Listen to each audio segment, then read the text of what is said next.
Jail में तो ओसियां के एमएलए के पिताजी को डलवाया था, लूणी वालों को डलवाया था, वो तो गहलोत की गोद में बैठे थे। ये अनमान ही वो दिन याद रखना चाहिए जब रात को 2 बजे 3 बजे किस तरह मेरे पास आके कई रोने लग गए थे, कई कुछ जंग लगे हुए हथियार काम नहीं आते, नए हथियार हमें चाहिए। नए हथियार कहाँ से लाएंगे? आप मिले गोपालगढ़ इलाका राजनीति में मजबूत था लेकिन विकास में बहुत पीछे रहा, और कारण आप भी जानते हो कि गोपालगढ़ विकास के अंदर पीछे क्यों रहा। अब की बार चाहे विपरीत सरकार रही लेकिन फिर भी चाहे अशोक के अंदर कॉलेज की बात हो, महिला कॉलेज की बात हो, और सड़कों का जाल गोपालगढ़ के अंदर सड़कों का जाल बिछा। दिल्ली और राजस्थान सरकार की सड़कें यहाँ पे आई, और ये राजगढ़ी से लेके गोटन मेड़ता तक की सड़क है, ये करीब 70-80 किलोमीटर लंबी सड़क है। इसका भी 1-2 दिन में स्वीकृति आ जाएगी, बड़ी रोड बन जाएगी ताकि लोगों का आवागमन का किसी तरह की तकलीफ नहीं, टोल नहीं लगेगा इन पे, ये टोल मुक्त रोडें होगी। राष्ट्रीय लोकतांत्रिक पार्टी तो राजस्थान में हमेशा बात करती है कि टोल मुक्त राजस्थान हो। अभी जो लड़ाई राजस्थान में अगर कोई लड़ता हुआ आपको दिखता है तो आरएलपी का जवान सड़कों पर संघर्ष करता हुआ दिखता है। भारतीय जनता पार्टी तो सो गई राजस्थान में, वो तो सिर्फ सत्ता के अंदर आना चाहती है। 4.5 साल बाद राजस्थान की याद इन लोगों को आई। आप देखिए, कल मैं पढ़ रहा था न्यूज़पेपर, 75 लाख नौजवान पहली बार वोट करेंगे राजस्थान के अंदर। ये 75 लाख नौजवान अगर ये सोच के वोट करेंगे कि हमें भ्रष्टाचार मुक्त भय मुक्त राजस्थान बनाना है, तो भाइयों राष्ट्रीय लोकतांत्रिक पार्टी को सत्ता मानने से कोई रोक नहीं सकता। मैं नौजवानों से अपील करता हूं कि अपना पहला वोट किसी भ्रष्ट पार्टी को नहीं करें, भ्रष्ट नेता को नहीं करें, वो वोट उस पार्टी को करें जिसमें किसान की आत्मा बसती है, जिसमें जवान का संघर्ष बसता है। मुझे इस बात का सौभाग्य मिला, मैं मारवाड़ की धरती के एक छोटे से किसान के बेटे के घर में पैदा हुआ। स्कूल कॉलेज विश्वविद्यालय से लेके जो लंबा संघर्ष आपके बीच किया। आज तो बड़े बड़े नेता कांग्रेस बीजेपी के ये भी कह सकते हैं कि हम हनुमान जी को हरा देंगे, चले जाएंगे, लेकिन उनको वो दिन याद रखना चाहिए जब रात को 2 बजे 3 बजे किस तरह मेरे पास आके कई रोने लग गए थे, कई कुछ कर गए थे। आप जानते हो सारी बातें, मैंने सबकी मदद की, जो तकलीफ में था उन सब की मदद करी, लेकिन उन लोगों ने इसको माना नहीं। जनता उनको सबक सिखाएगी। आप सब मजबूत हैं, आप जानते हैं, आप सत्ता के बहुत नजदीक हैं। जिस तरह 18 के अंदर मेड़ता गोपालगढ़ खींवसर के अंदर आपने भाजपा और कांग्रेस को पछाड़ के किसान के बेटे बेटियों को राजस्थान की विधानसभा के अंदर पहुंचाया, और उसी कारण उसी मजबूती के कारण गठबंधन में दिल्ली गया। और दिल्ली जाने के बाद देश की सबसे नई पार्टी राष्ट्रीय लोकतांत्रिक पार्टी, जब देश का किसान तकलीफ में था, पंजाब हरियाणा दिल्ली उत्तर प्रदेश, 2 मिनट बैठो, 2 मिनट, तूफान नहीं आ रहा है, 2 मिनट बैठ जाओ अपन, 2 मिनट बैठो। जब तकलीफ में था तो सत्ता छोड़ के अगर किसानों के लिए सड़क पे कोई सांसद आया देश का, वो नागौर का सांसद था जो अपने भाइयों के लिए सत्ता छोड़ के 70 दिन सड़क पे बैठा रहा। भाइयों, हमें और ताकत के साथ लड़ाई लड़नी। बेमुक्त भ्रष्टाचार मुक्त राजस्थान कैसे हो? आज हर एग्जाम में उसका पेपर आउट हो रहा है। आप देखिए, जो भी परीक्षा होती है पेपर आउट। ये अभी सब इंस्पेक्टर की जो भर्ती हुई है, पूरा ही फर्जीवाड़ा हो गया सब इंस्पेक्टर की भर्ती का। जितने एग्जाम हुए इस सरकार के अंदर, वसुंधरा सरकार के अंदर, वसुंधरा गहलोत के गठबंधन की बात में 2009 में करता था, वो गहलोत साहब ने खुद ही कह दिया कि वसुंधरा ने मेरी सरकार बचाई थी। मेरी बात पे मोहर लगाई 15 साल बाद राजस्थान के मुख्यमंत्री ने कि हम मिले हुए दोनों मिलकर इस राजस्थान को बर्बादी के कगार पर ले जा रहे हैं। भाइयों, जितने वसुंधरा के समय पेपर आउट हुए, भर्तियां रद्द हुई, उतने गुंडा 100 गहलोत के समय के अंदर हुए। आज बेकारी बेरोजगारी का आलम यह है कि किसान का बेटा फांसी के फंदे को चूम रहा है, किसान कर्जे के बोझ के तले आत्महत्या कर रहा है, हमारी बहन बेटियां सुरक्षित नहीं है, पेपर आउट हो रहे हैं, और भ्रष्टाचार का ऐसा आलम है कि आप देखिए कि मुख्यमंत्री हाउस के इर्द गिर्द भ्रष्टाचार, जिसमें हम देवाराम जैसे लोगों के नाम भी इनको इसलिए आए थे। कौन इनकी जांच करेगा? ईडी राजस्थान के अंदर आ गई, बजरी माफिया की गोद में सरकार बैठी है। 50 रुपए टन की बजरी 700 रुपए देने पड़ रहे हैं, और अगर एक ट्रक पकड़ा जाता है, पहले 1.25 लाख का शायद जुर्माना होता था, अब तो 3 लाख रुपए का जुर्माना हो रहा है। एक ट्रैक्टर पे 1 लाख से ज्यादा का जुर्माना हो रहा है। कोई लड़ाई नहीं लड़ रहा है, एक व्यक्ति है लड़ रहा है, लेकिन उसको भी लोग कहते हैं ये तो जातिवाद करता है। आप मुझे बताएं, मेरे घर के दरवाजे आपके लिए खुले, कोई भी व्यक्ति अगर मेरे पास आया अगर मैं उसका जाति पूछ के काम किया तो मुझे आप बता सकते हैं। मैं सर्व समाज को साथ लेके चलने का प्रयास करता हूँ। मेरे जाति के नौजवानों ने भी अगर कोई गलत काम किया, अपराध किया, उनको भी दंड दिलवाया और उनके खिलाफ भी वही एक्शन लिया तो दूसरे लोगों के खिलाफ लिया। अगर लड़ता हुआ किसी को देखोगे, संघर्ष करता हुआ किसी को देखोगे, अगर अपनी बात पे पक्का रह के, आज के इस कलयुग के अंदर जबान पे जो नेता बैठा है इस राजस्थान में, वो एक ही नेता है जो कहता है वो करता है। कई लोग अशोक गहलोत की बुराई कर रहे हैं। एक जमाने में अशोक गहलोत को पॉलिटिकल पापा कहते थे अपना, अब कह रहे अशोक गहलोत हमारा क्या लेना देना। हनुमान जी और गहलोत ने समझौता कर लिया, कोई कह रहा बीजेपी और आरएलपी ने समझौता कर लिया, कोई मुझे बीजेपी की टीम बताता है, कोई कांग्रेस की बी टीम बताता है, और मैं दोनों को सी टीम बताता हूँ। करप्ट कांग्रेस भारतीय जनता पार्टी राजस्थान के अंदर, उठो, अपनी ताकत को पहचानो।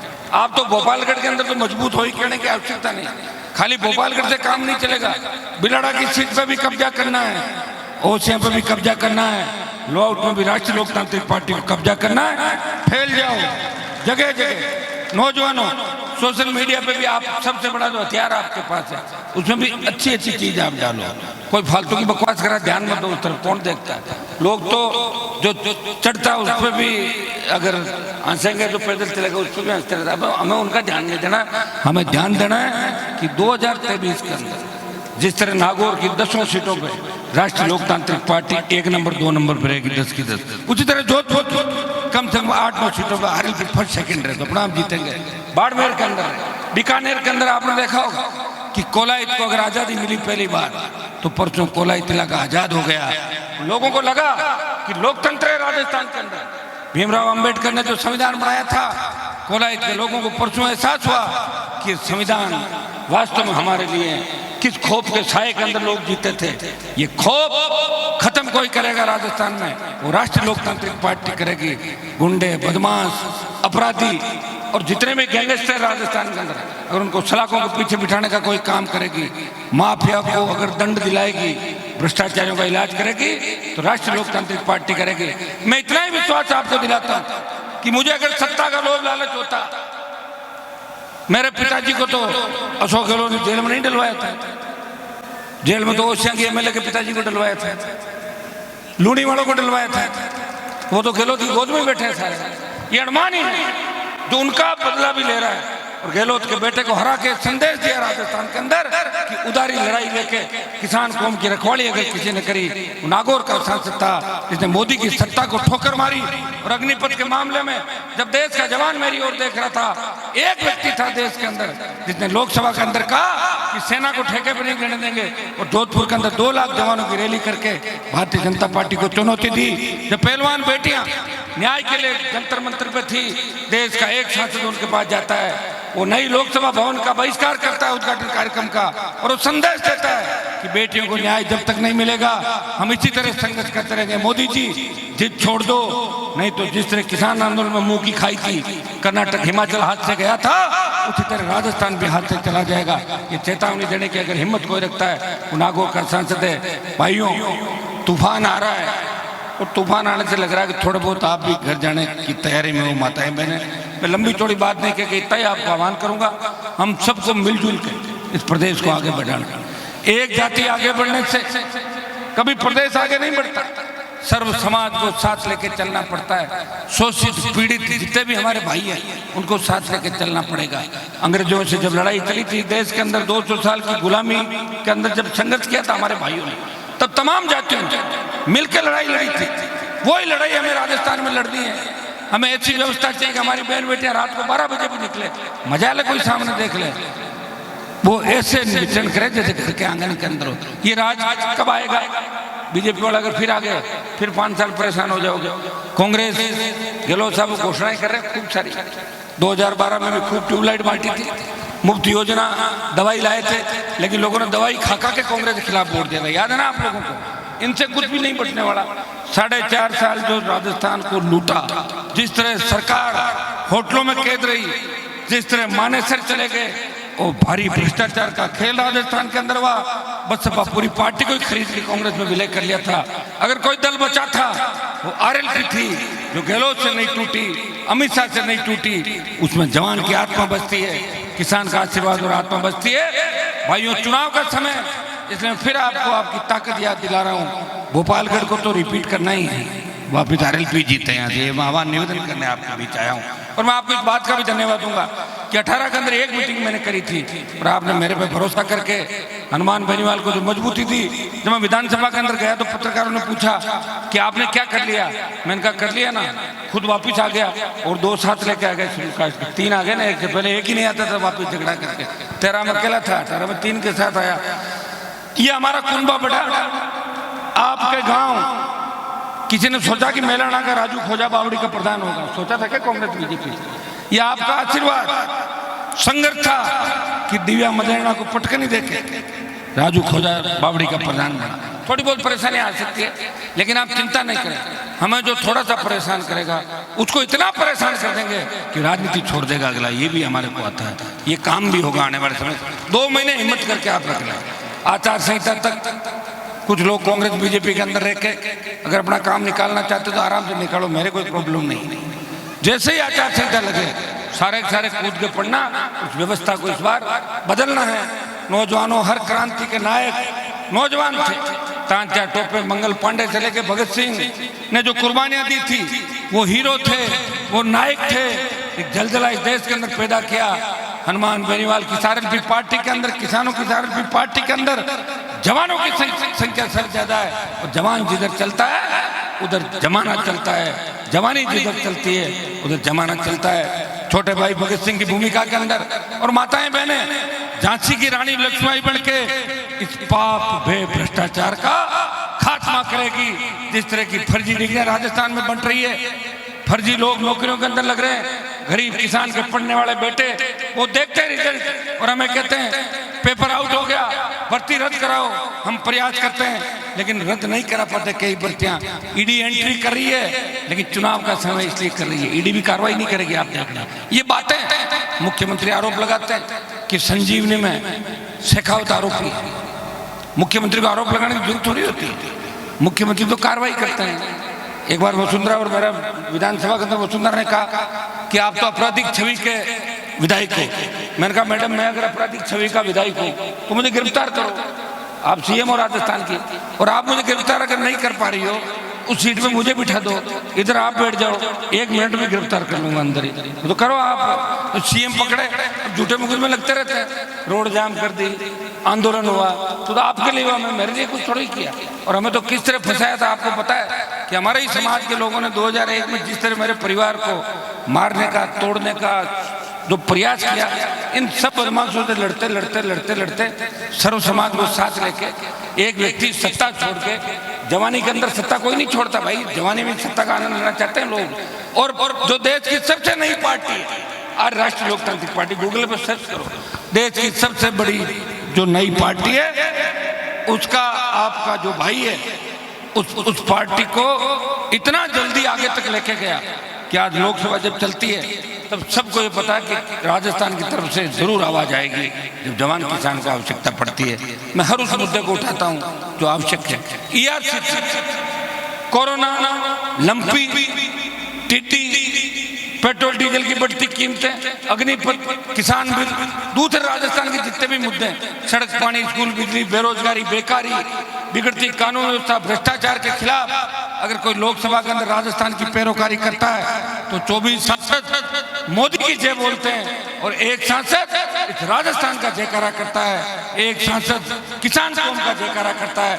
वो वीर तेजाजी महाराज की जय के साथ इस नए राजस्थान के निर्माण की बात करता है। भाइयों, जोधपुर से बहुत बड़ी उम्मीद है, जोधपुर में जबरदस्त तरीके से आपको लगना होगा, सोशल मीडिया के माध्यम से भी हर तरीके से आपको मदद अगर ढंग से होगा तो राष्ट्रीय लोकतांत्रिक पार्टी के अंदर ही होगा। कांग्रेस बीजेपी मिली हुई है, ये कभी जांच नहीं कराएंगे। अगर आ गई बीजेपी फिर 5 साल यही कहोगे। उम्र बढ़ रही है हमारी भाई, अब कोई पीछे तो जा नहीं रही है, कितनी लड़ाई लड़ेंगे, लड़ते लड़ते लड़ते लड़ते आदमी थक जाता है। मैं राजू को बार बार यही बात कहता हूँ, मैंने कहा तो शुरुआत है, 2 साल ही हुए, वो तो 25 साल हो गए लड़ते लड़ते, 4-6 महीने और लड़ाई लड़ेंगे, उसके बाद पूरा कब्जा आपका हो जाएगा। वैसे तो ये तो ईमानदारी से काम कर रहा है, ऐसा प्रधान देखा ही नहीं मैंने जो किसी तरह का, बाकी जैसे प्रधान 80% क्या कर रहा है आप भी जानते हो, प्रमुख क्या करते हैं आप भी जानते हो, लेकिन नौजवान आगे बढ़ेगा उज्जवल भविष्य है। मैं तो महेंद्र के लिए भी बहुत प्रयास कर रहा हूँ कि ऐसे लोग, महेंद्र सारण, ये टीमें आगे आए, नौजवान आगे आए, ये पुराने लोगों से हटके मजबूती से काम कर सकते हैं। पुराने जो लोग हैं कांग्रेस बीजेपी के अंदर बैठे हैं, अगर रह गए 10-10, 15-15 साल, उनसे आप उम्मीद करो लड़ेंगे, वो प्लेट जरूर उठा सकते हैं। लड़ने जंग लग गई उन लोगों के, जंग लगे हुए हथियार काम नहीं आते, नए हथियार हमें चाहिए। नए हथियार कहाँ से लाएंगे?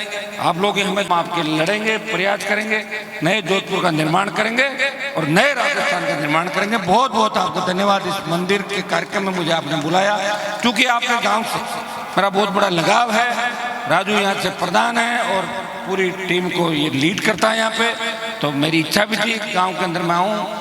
थोड़ा लेट हो गया, उसके लिए क्षमा प्रार्थी हूँ, लेकिन तूफान के अंदर भी आपके बीच आया हूँ। अभी और जोधपुर जिले के अंदर जब तक तूफान आ नहीं जाता तब तक मैं जोधपुर से होता हुआ शाम तक मैं नागौर के अंदर जाऊंगा। और मुझे पूरा विश्वास है कि भगवान की कृपा हमारे पे बनी रहेगी और तूफान भी इस राजस्थान का और नागौर जोधपुर का, मारवाड़ और राजस्थान का कुछ नहीं बिगाड़ पाएगा। थोड़ी सावधानी आप लोगों को इस तूफान से रखनी है।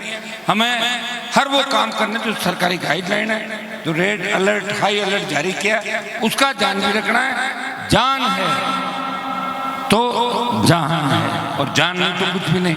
ये चीजें हमें सबको ध्यान रखनी है। हमें सर्व समाज के जो लोग बैठे हैं, मैं देख रहा हूँ, माताएं बहनें, हमारे समाज के साथ साथ 36 कौम की आई है, सब लोग आए, सब लोगों ने मंदिर निर्माण में सहयोग किया। मुझे बहुत खुशी है कि 36 कौम मंच पे बैठी है, कि सूर सिंह जी बैठे हुए राजू के प्रधान बनाने के समय, इनका भी बड़ा सहयोग था बीजेपी पार्टी का, लेकिन मैंने भी बीजेपी को सहयोग किया जोधपुर के अंदर, राजस्थान के अंदर। तो ये समझते हैं कि जब काम पड़ेगा तो हनुमान जी तैयार है, और अगर जबान दे दी तो पीछे नहीं हटता, चाहे सामने कितनी बड़ी ताकत हो। ये मेरी खासियत है और विश्वास दिलाता हूँ मैं आप सबको साथ लेके नए राजस्थान का निर्माण करने में बहुत महत्वपूर्ण भूमिका हम निभाएंगे। बहुत बहुत आपको धन्यवाद। जय जय जय।